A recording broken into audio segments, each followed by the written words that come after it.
I'm Carla Cannon. I wanted to make just a quick video with some tips on how to make Gather Round work for you if you have younger children. I have the opportunity of working with many homeschool families here in central Alberta, Canada, and I have seen a wide range of ways that families really take this curriculum and enjoy it, but adapt it to work for them. So something that I've been seeing through the families that I get to visit and work with is that they were really excited in the beginning about Gather Round and just the idea of how it works. And then some people got a little bit discouraged when their kids maybe weren't as excited about the lessons as the parent was. So this is what I'm hoping to address.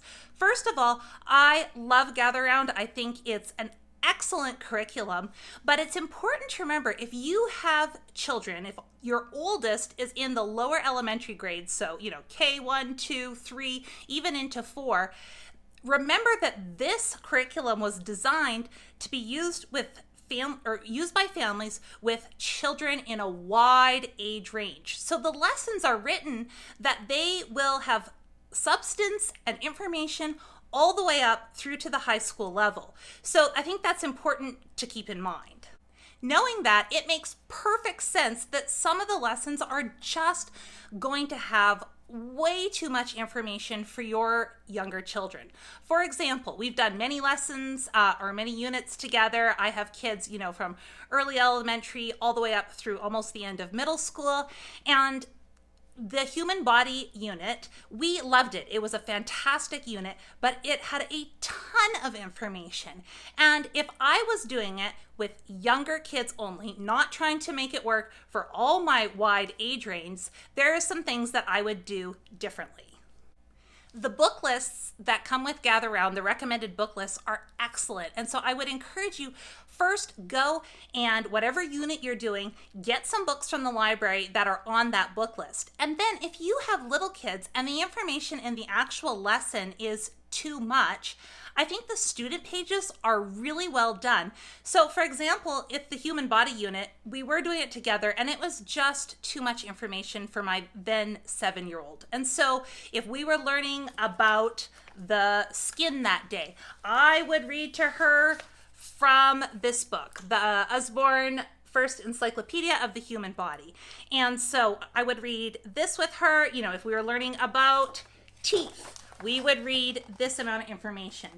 This is more than enough information for a 7-year-old. So because I have older kids, we still would do the main lesson, but for her, I would read this information with her. I'd excuse her for a little while and she'd come back and join us for some videos and whatnot. If I just had younger kids, this is what I would do. If she was my only one, we would do whatever the topic is, we would do that topic in the human body. So skin, eyes, heart, you name it. There's great things that you can do at that age. And then we would do the accompanying worksheets that were relevant because I think they're at a nice level, but we just wouldn't have done the full reading lesson. And so that is my big advice to you. You can do Gather Round even if your kids are young and you find the lessons too heavy, but it is designed in such a way that you can circle back through these units and do them again when they're older. So if you take that approach where you do,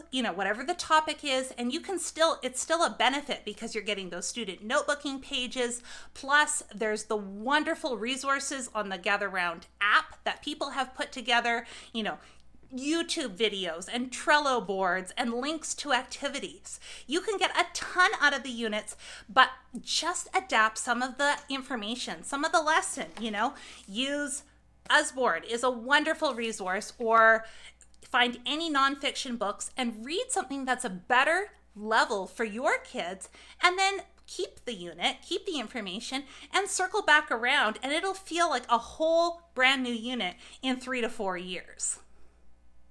I have just one last example here before I wrap this up, but right now we are doing the Earth Science unit and it's fantastic, great information. If I just had my 7-year-old or kids around that age, we would, for example, learning about rocks and fossils, the information in the teacher guide was good, but it was a lot, especially when it got into the minerals. So I would, use, once again, maybe an Usborne book. There's so many good ones out there. And instead of doing the teacher guide lesson, we would read this. And I often do something like this with my youngest anyways, just on our own, so that the information is presented in a way that's at a really good level for her. And then you could go ahead and still have them do, the activity pages that went along with it. So they can learn, about any of the topics, do the pages, and save the little bit heavier lessons for when they're older. I hope you feel encouraged, and that if you like the idea of Gather Round, but it's just too much for your kids at the stage that they're at, just tweak it to work for your family, and you can circle back to these topics when your kids are older and have so much fun with them. But it's really adaptable, and I hope that you can just make it your own and enjoy the curriculum and know that it's an investment for now and for the future as well.